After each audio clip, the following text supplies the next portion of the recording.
We're going to be walking through how you can make your own sourdough starter at home.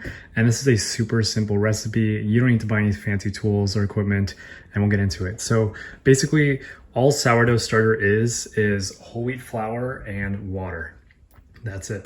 And you're going to want to mix them up and let them ferment. So whole wheat flour isn't processed. There's natural yeast growing on these things. And so basically all a sourdough starter is just that yeast, and it's very active and growing. And so that's why you get all these bubbles and stuff. But this is what an active starter looks like. I had one of these little, elastic things, makes it cleaner, but if you don't have that, you can use what I used here, just a rubber band and a cloth to cover it, because you don't want to suffocate them. They are living. You don't want to make it an anaerobic environment.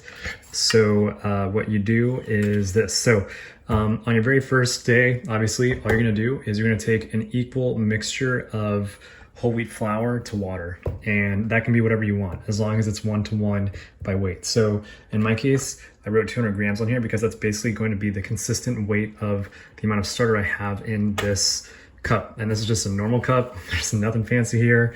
I haven't changed the food yet today, so I'm going to do that and show you guys what that looks like. But that's literally all this thing is we have, I did 100 grams of this whole wheat flour to 100 grams of water. And so you can use like a measuring cup or something like this. 100 grams of water will be 100 mils of water. So you fill it up to that point. And I also have a scale right here to make my life easier. So basically when the time comes to feed this thing, if we turn this on, it'll tare automatically with the stuff that we have on it. And then if I just take a normal spoon right here, and as you see, whatever I take out, it'll tell me how much I took out. And so you're gonna weigh out 50, depending on how much you wanna do. So in this case, if we're doing a 200 grams of starter mix, we'll do 100 grams of whole wheat flour to 100 grams of water. And then every single day, roughly 24 hours later, you don't have to be super precise, it's okay if you're not. But basically at the end of each day, what you're gonna do is you're gonna come in and I'm going to take half of that out. So if I've got 200 grams, I'm going to be removing 100 grams of the total mixture here. And I'll do this on the tripod so you guys can see how it's gonna work. But basically, I'm gonna keep taking this stuff out until I have 100. And then once I've done that, then I need to replace the mixture, the 1-to-1 mixture that I just took out. So to feed this thing daily, after you've removed the stuff, you're gonna add in 50 grams of whole wheat flour and then 50 mils of water, and that's it. And so after about 5 days, you'll get a very active culture. You know how active it is by just basically looking at, how much is it bubbling and stuff.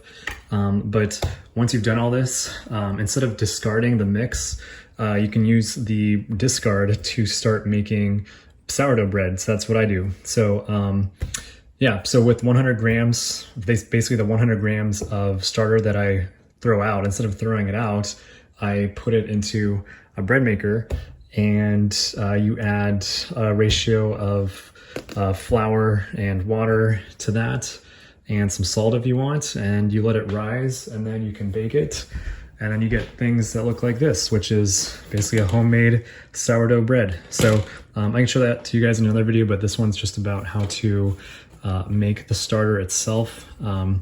I think people make this out to be a lot more complicated than it is. It is dirty. The starter is very sticky, as you can see. But overall, it's really not that hard.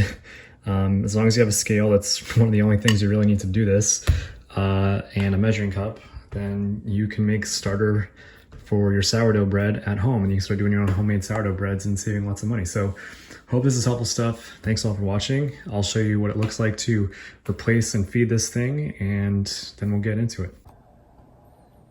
Okay, so I just put it on the scale. If the scale's already on, I'm going to tare it so we're at 0. And then I'm going to just basically take out 100 grams of my 200 grams of starter. And that ended up actually being exactly 100 grams, so that's how much it looks like. I'm gonna take another spoon right here and just use it to scrape off the stuff. And ideally you aim for like your drink because it's very sticky.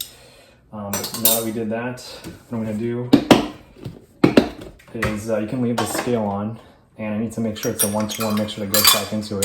So right now we're at minus 100. So I'm gonna take my 1/8 of a cup or whatever, you can use a spoon to doesn't matter, but I'm just gonna come in here and start adding in this stuff until I get back to minus 50.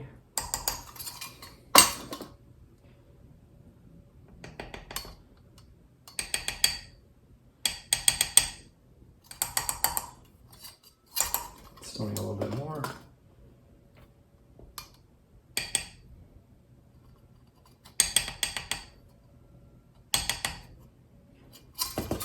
There you go. So now we've added 50 grams of our whole wheat flour to that, and I'm gonna go fill this guy up and add that to it.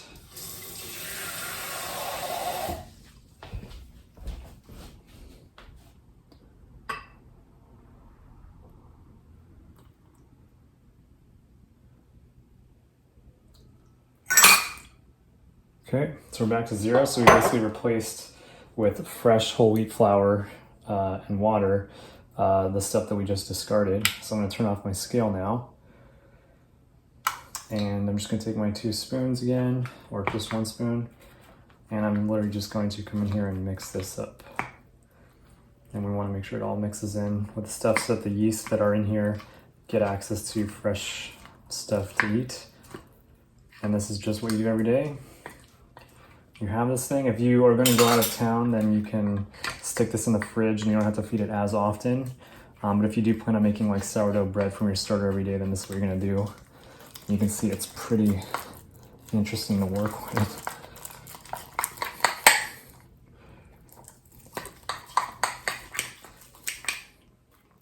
And right now you also see how there's no bubbles in it. So, you know, give this thing a day and you'll see a ton of bubbles in it from your yeast being active, but that's all there is to it. So I hope this is helpful stuff.